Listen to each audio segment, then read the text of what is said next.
강철과 팔척귀의 비밀스러운 관계를 알게 된 여리는 충격에 빠졌다. 도대체 왜 이런 일이 벌어진 걸까? 배신당한 가슴속 고통을 토해내듯 팔척귀는 매일 밤 마을을 배회했다. 사람들은 그를 보면 비명을 지르며 도망쳤고 부모들은 아이들이 밤에 밖으로 나오지 못하도록 경고했다. 그러나 팔척귀는 마지막 희망을 찾아 전설 속 무녀 덕을 찾아갔다.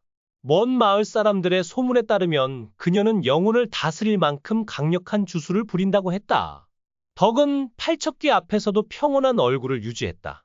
붉은 눈빛으로 빛나는 그의 거대한 모습을 살피며 그녀는 말했다. 너는 배신당한 약속 때문에 고통받고 있구나. 하지만 복수는 너를 구원하지 않을 거다. 덕은 강력한 주술로 팔척귀를 생과 사의 경계에 가두었다.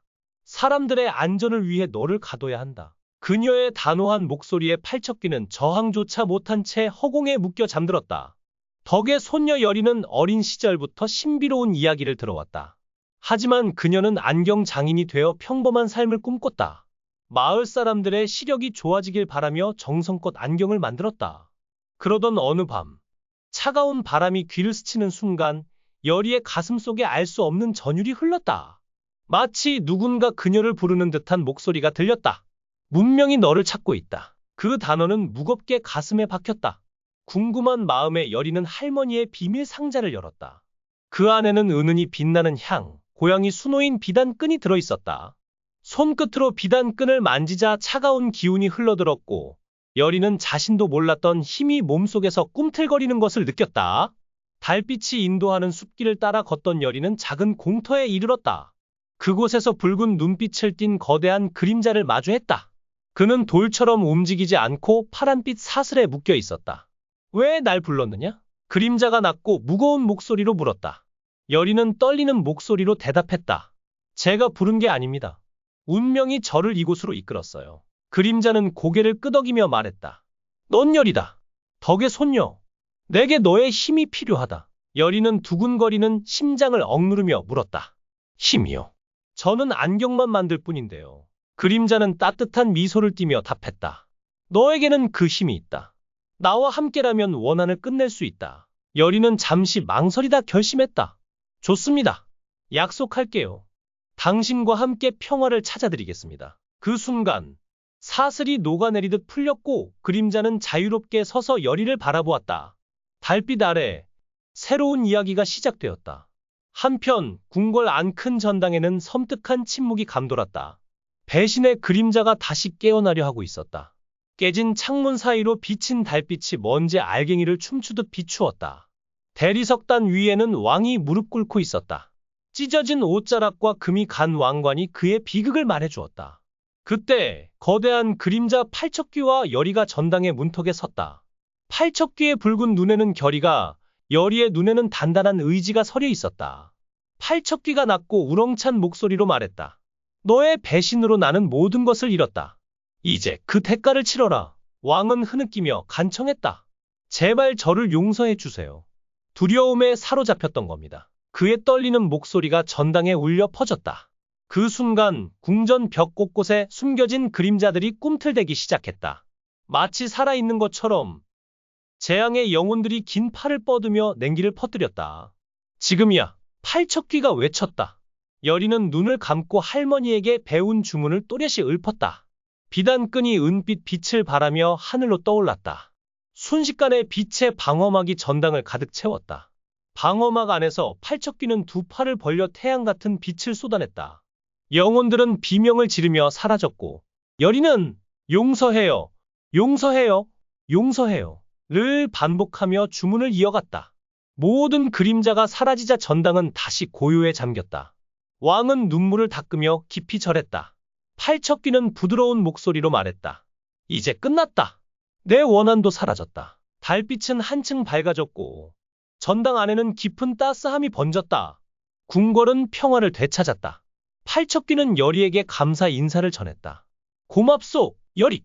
당신이 없었으면 이룰 수 없었어. 그의 목소리는 더 이상 차갑지 않았다.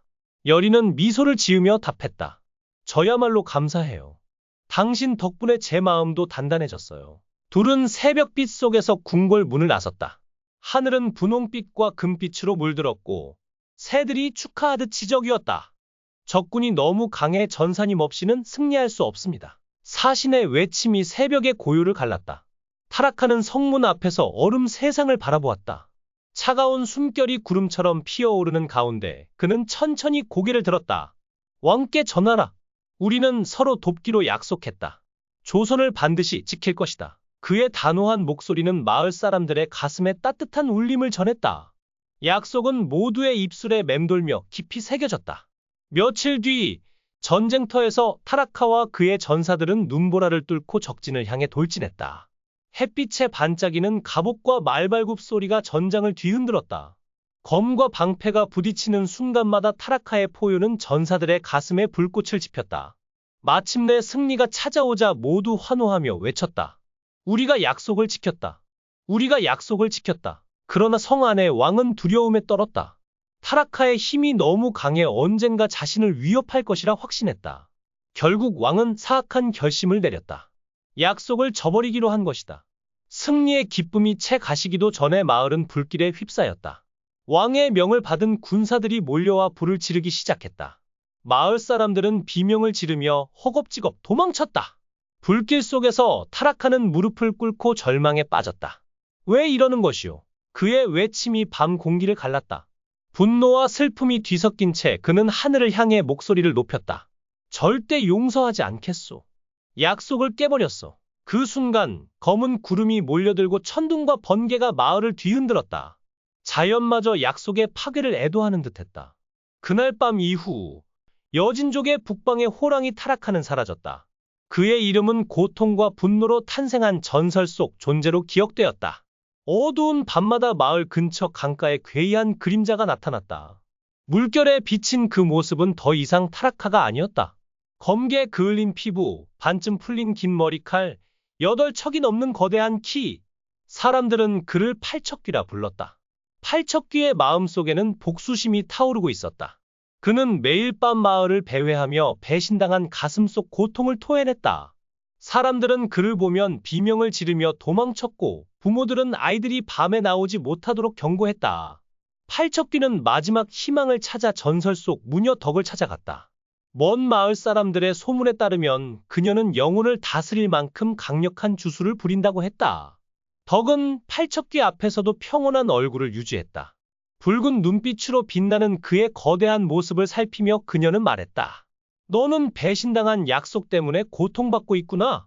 하지만 복수는 너를 구원하지 않을 거다. 덕은 강력한 주술로 팔척귀를 생과 사의 경계에 가두었다. 사람들의 안전을 위해 너를 가둬야 한다. 그녀의 단호한 목소리에 팔척귀는 저항조차 못한 채 허공에 묶여 잠들었다. 덕의 손녀 여리는 어린 시절부터 신비로운 이야기를 들어왔다. 하지만 그녀는 안경 장인이 되어 평범한 삶을 꿈꿨다. 마을 사람들의 시력이 좋아지길 바라며 정성껏 안경을 만들었다. 그러던 어느 밤, 차가운 바람이 귀를 스치는 순간 여리의 가슴 속에 알 수 없는 전율이 흘렀다. 마치 누군가 그녀를 부르는 듯한 목소리가 들렸다. 운명이 너를 찾고 있다. 그 단어는 무겁게 가슴에 박혔다.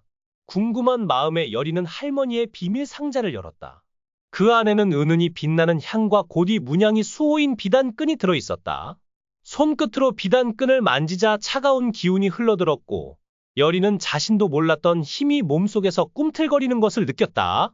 시청해 주셔서 진심으로 감사합니다. 여러분의 관심과 응원이 저에게 큰 힘이 됩니다. 만약 이 이야기가 재미있었다면 좋아요와 구독을 눌러주세요. 여러분의 작은 클릭 하나가 더 많은 흥미진진한 콘텐츠를 만드는 데 큰 도움이 됩니다. 앞으로도 더욱 긴장감 넘치는 이야기로 찾아뵙겠습니다. 계속해서 많은 사랑과 관심 부탁드립니다. 감사합니다.